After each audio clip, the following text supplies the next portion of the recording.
والعاقبۃ للمتقین والصلاة والسلام علی سید الانبیاء والمرسلین اما بعد فاعوذ باللہ من الشیطان الرجیم بسم اللہ الرحمن الرحیم قال اللہ تبارک و تعالی فی کتابہ المجید یا ایھا الذین آمنوا کتب علیکم الصیام کما کتب علی الذین من قبلکم لعلکم تتقون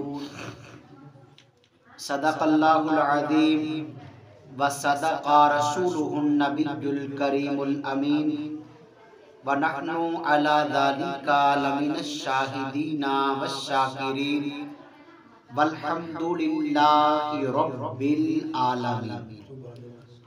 الحمدللہ اللہ تعالیٰ کے فضل و احسان سے، نبی علیہ السلام کی نگاہ رحمت سے ہم حضور صلی اللہ علیہ وآلہ وسلم آپ کے دین متین کی محفل پاک میں حاضر ہیں۔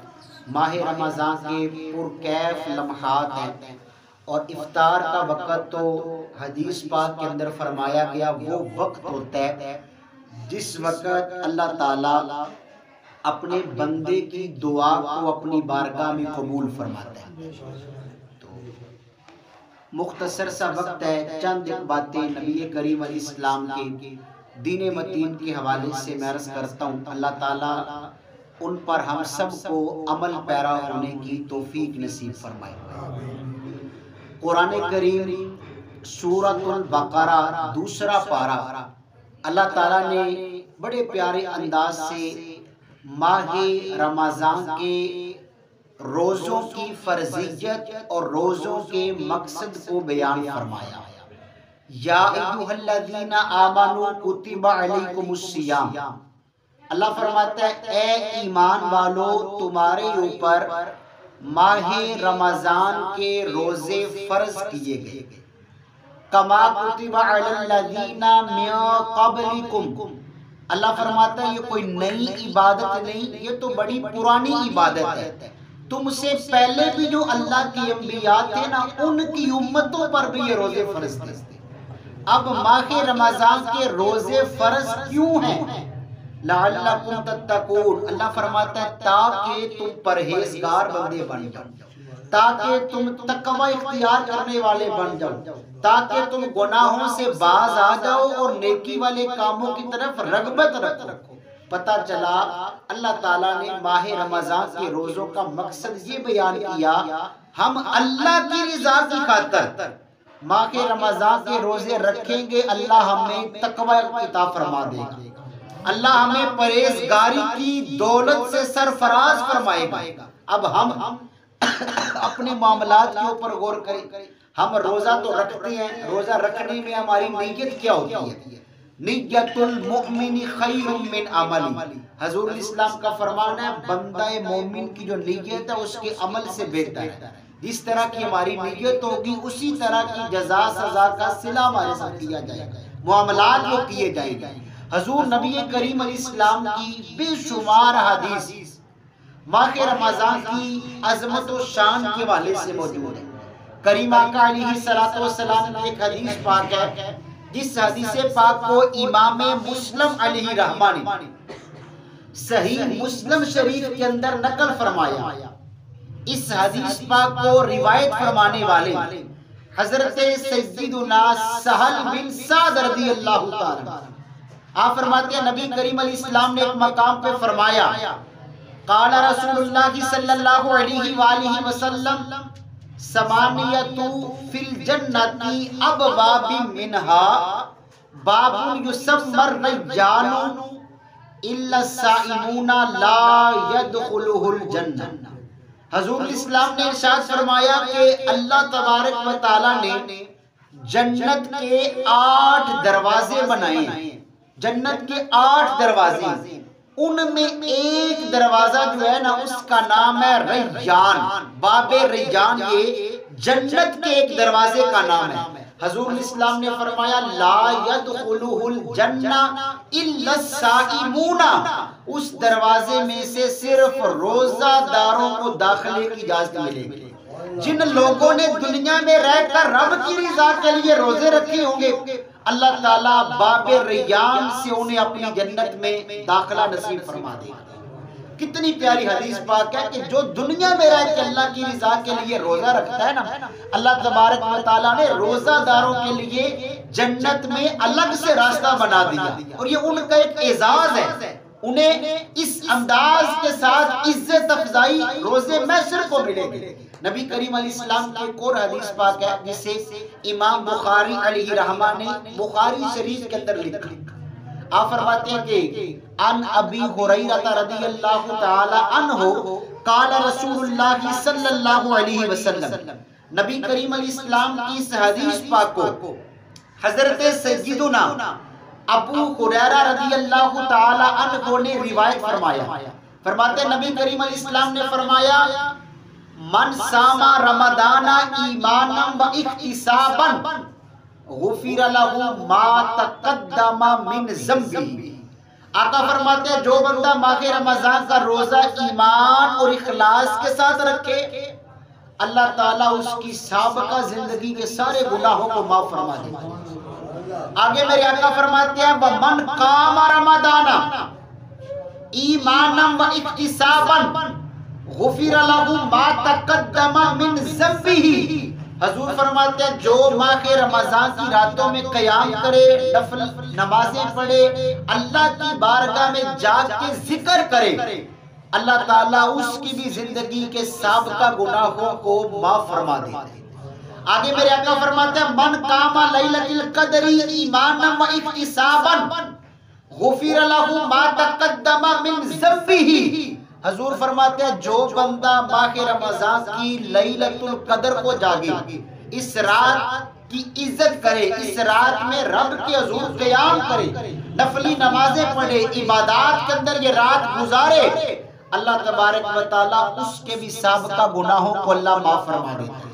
لیکن شرط جو ہے نا دو قسم کی ہے، اس بندے کے گناہ معاف ہوں گے جو صدق دل سے اور اخلاص کے ساتھ یہ نیکی کے کام کرے۔ یہ یاد رکھے جو کام لوگوں کو دکھانے کے لیے کیا جاتا ہے نا، اس کار خیر کا بندے کو ثواب نہیں ملتا۔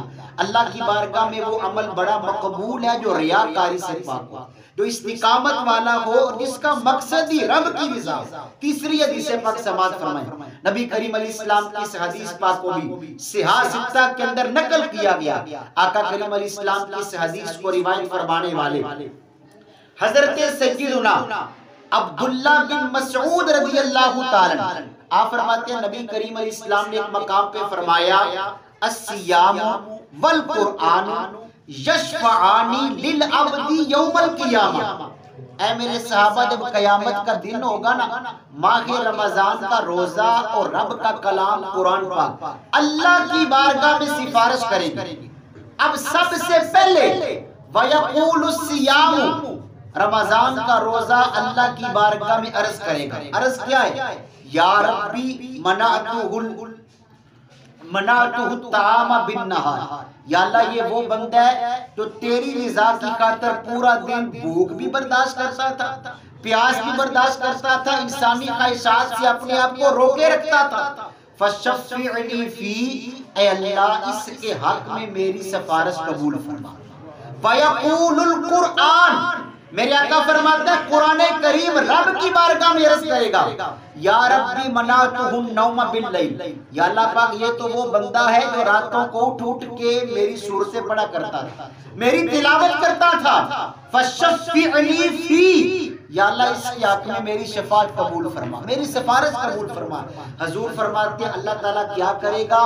فیشفعان، اللہ دونوں کی سفارشوں کو قبول فرما لے گا۔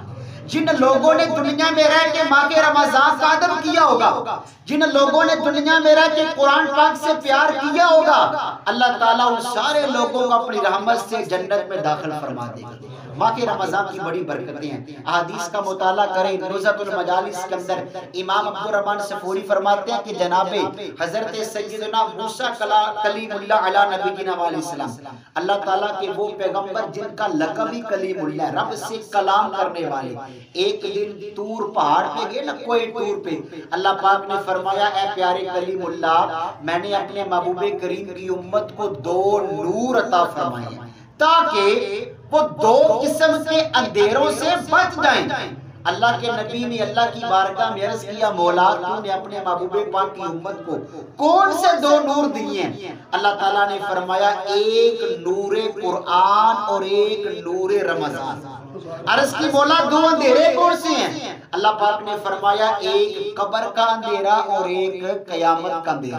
پتہ چلا کہ اگر کوئی بندہ قرآن پاک سے محبت کرے، ماہ رمضان سے محبت کرے، اللہ پاک ان دونوں کی محبتوں کے صلے میں بندے کو قبر کے اندھیرے سے بھی نجات عطا فرمائے گا، قیامت کے اندھیرے سے بھی نجات عطا فرما دے گا۔ اور یہ بھی یاد رکھیں نبی پاک ثاقب الاولاق صلی اللہ علیہ وآلہ وسلم آپ کی جہاں پر فضائل پر حدیث موجود ہے نا کہ یہ کام کرو تمہیں بڑی برکت ملے گی، بڑا اجر ملے گا، بڑا ثواب ملے گا، نیکیوں کے ذخائر ملیں گے، انبار ملیں گے، وہاں پر انہی موضوعات کے اوپر وہ حدیث طیبات بھی موجود ہیں کہ اگر بندہ ان کاموں پر عمل نہیں کرتا تو اس کا انجام کیا ہوگا۔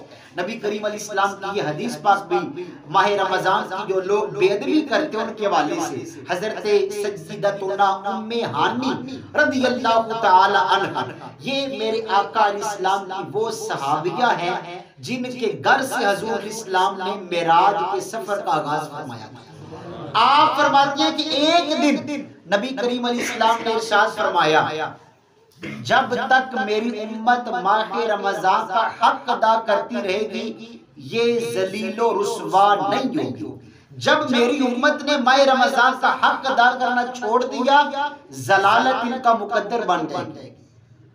عرض کی گئی یا رسول اللہ آپ کی امت کا ذلیل و خوار ہونا یا آپ کی امت کا ماہ رمضان کا حق ادا کرنا یا حق ادا نہ کرنا اس کی وضاحت فرمائیں۔ نبی کریم علیہ السلام نے فرمایا جب تک تو ماہ رمضان کا ادب و احترام کریں گے اللہ پاک کا کرم اور فضل رہے گا، اور جب اعلانیہ طور پہ گناہ شروع ہو گئے ماہ رمضان کی انہوں نے بے ادبی شروع کر دی تو اگلے رمضان آنے تک اللہ تعالیٰ کی ان لوگوں پر لعنتیں برستی ہیں جو ماہ رمضان کی اعلان بے ادبی کرتے ہیں۔ اللہ کے فرشتوں کی اگلے رمضان تک لعنتیں اس بندے پہ برستی ہیں جو ماہ رمضان کی بے ادبی کرتا ہے۔ اب بے ادبی کیا ہے؟ اعلانیہ طور پہ کھانا پینا یا فسق و فجور والے کام، وہ کام جن کاموں کے کرنے سے نبی کریم علیہ السلام کی شریعت مطہرہ نے ہمیں روک دیا، ان کاموں سے ہم نے رکنا ہے۔ جن کاموں کے کرنے کا حکم دیا ان کاموں پر ہم نے عمل کرنا ہے۔ ان کاموں کی برکت سے اللہ تعالیٰ بندے کو اجر و ثواب بھی عطا فرماتا ہے، اور جو نبی علیہ السلام کی شریعت مطہرہ کا پابند بن جاتا ہے نا اللہ تبارک و تعالیٰ ان لوگوں پر اپنا خاص فضل اور کرم فرما دیتا ہے۔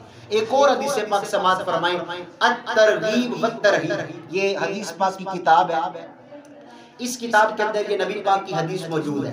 حضرت سیدنا کعب بن عجرہ رضی اللہ تعالیٰ میرے آقا علیہ السلام کے بڑے پیارے صحابی تھے، آپ نے اس حدیث کو روایت فرمایا، فرماتے ہیں نبی کریم علیہ السلام مسجد نبوی میں حاضر، حضور نے فرمایا احضروا المنبر، اے میرے صحابہ میرے ممبر کے قریب آ جاؤ۔ صحابہ کہتے ہیں فحاضرنا، ہم سارے سرکار کے ممبر کے قریب آئے۔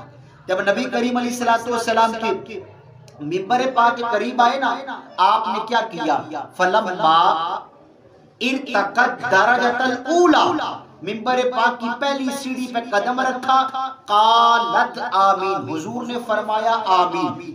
فلما ارتقت درجۃ الثانیہ، آقا کریم علیہ السلام نے ممبر پاک کی دوسری سیڑھی پہ قدم رکھا، قالت آمین، پھر فرمایا آمین۔ فلما ارتقت درجۃ الاخری، نبی پاک علیہ السلام نے منبر پاک کی آخری سیڑھی پہ قدم رکھا، پھر فرمایا آمین۔ صحابہ کرام کہتے ہیں ہمیں بات کی سمجھ نہ آئی، کوئی گفتگو کرنے والا نہیں، کوئی حضور پاک سے ہم کلام بھی نہیں، لیکن نبی علیہ السلام کس کی باتوں پہ آمین فرما رہے ہیں؟ کہتے ہیں فلما نزل، حضور منبر پاک پہ بیٹھے واعظ و نصیحت فرمایا، جب آپ نیچے جلوہ فرما ہوئے نا، ہم نے عرض کیا لقد سمعنا منک اليوم شیئا ما كنا نسمعه، یا رسول اللہ صلی اللہ علیہ وسلم کوئی گفتگو کرنے والا نہیں، آپ کس کی باتوں پہ آمین فرما رہے تھے؟ نبی کریم علیہ السلام نے فرمایا اے میرے صحابہ فلما رقیت الاولی، جب میں نے منبر پاک کی پہلی سیڑھی پہ قدم رکھا،